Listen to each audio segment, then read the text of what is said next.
Hey, so today we're going to talk about glue versus separation.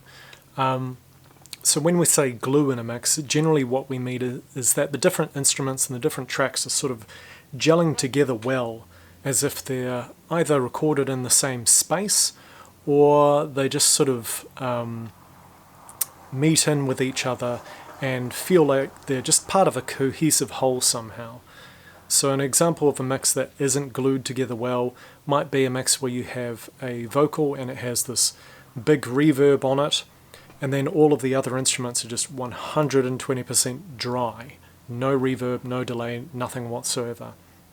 What you're probably going to end up with in that case is something where the vocals sound like they're just completely separate to the rest of the instruments, don't really fit in the same space.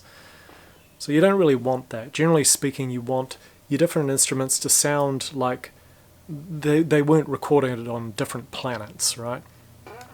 So one of the ways that people can do this sometimes is to have a send bus, which has got just some kind of reverb on it, and you put a receive bus, and you put a send to it on each of your different instrument group buses, so your bass, your guitars, whatever, and you just put a certain amount of that reverb on each of the tracks, but it's all going to the same reverb bus, right? So it's all going into the same reverb unit at the same time, so you get this reverb that sort of makes everything sound like it's in the same space. You don't want to overdo it, you don't want to have too much of that, because then you just get a very reverby mix where everything sounds kind of sloshed together.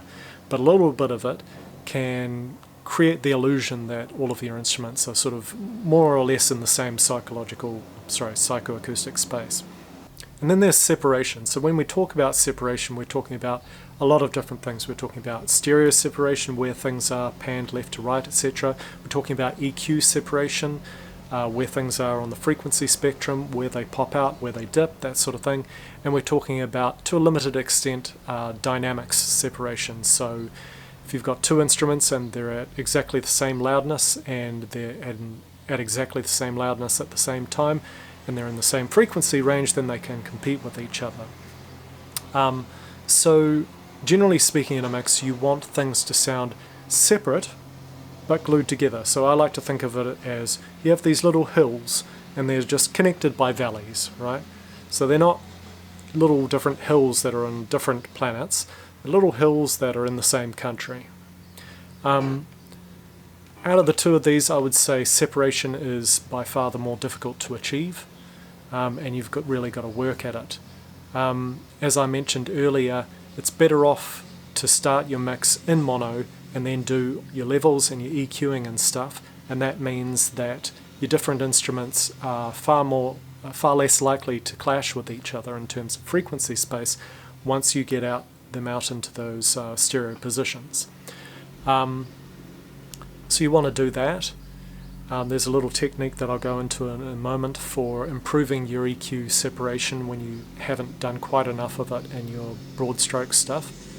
And stereo panning, that sort of thing, you can really get quite wild there. I remember a very long time ago, this is back in my early days, had some mixing student who said to me, "Oh, never pan things hard left, hard right," and I always thought that was a dumb thing to say, and it was.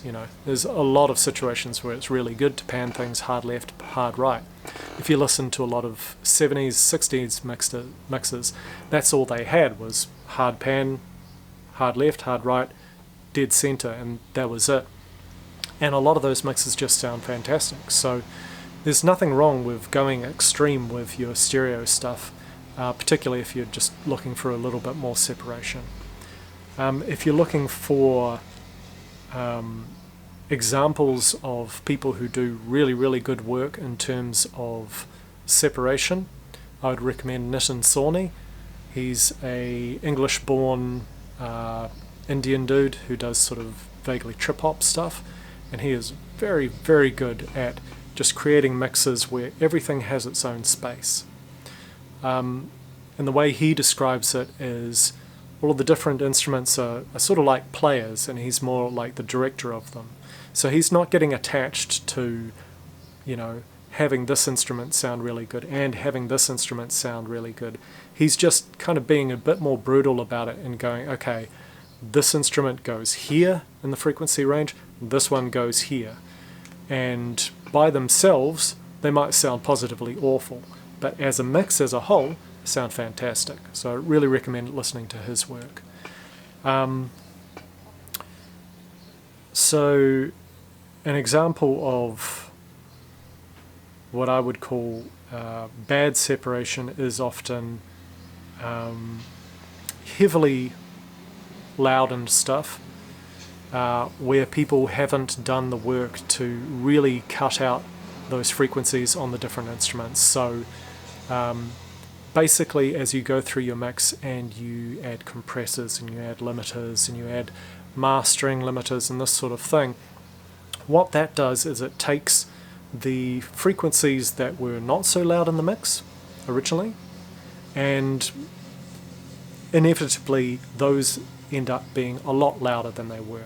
So even if you did a lot of cutting of your EQ at the start of the mix, by the time you've added compression and whatnot, the frequencies that you've cut are in essence boosted a little bit. That's not quite how it works, but that's the end result of it. So a general rule of thumb is if you want EQ separation, the more compression you use, the more EQ separation you've got to do. Otherwise you're going to end up with a very bland mix where all of the instruments are competing with each other. In terms of dynamics, sometimes limiting can actually help. You might find that there's some instruments, and compression as well of course, you might find that there's some instruments that just occasionally pop through in the mix too much and they end up interfering with what you might consider to be the main instruments or whatever. They get in the way. So having limiting in there can kind of create sort of flat planes of volume where it's a lot easier to create that separation in terms of the volume and of the different instruments in the mix.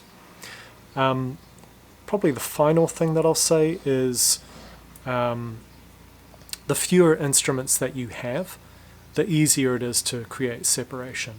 So if you've got a mix that's just got 3 acoustic instruments, very easy to keep those separate. But the more instruments you add, the more little bits here and bits here, the more work you have to do to get everything to sound A, audible, and B, separate. And don't be afraid to go wild with your low pass and high pass filters, because particularly at the early stages of the mix, that's a really easy way to just create that broad stroke separation between tracks. You know, preferably you're going to be low passing your bass, you're going to be high passing your guitars and your vocals and this sort of thing. But generally speaking, everything can use a little bit of high passing, even the drums. It's very rare that I find a drum mix where you don't get something out of even just high passing up to 10 Hertz or something like that. Just cutting out a little bit of that low end stuff that isn't actually audible and isn't doing anything in the mix. Alright, thank you. So if you enjoyed this video, you may want to subscribe so that you get more in future. I'm hoping to do more and then at some point stop, so that's the plan.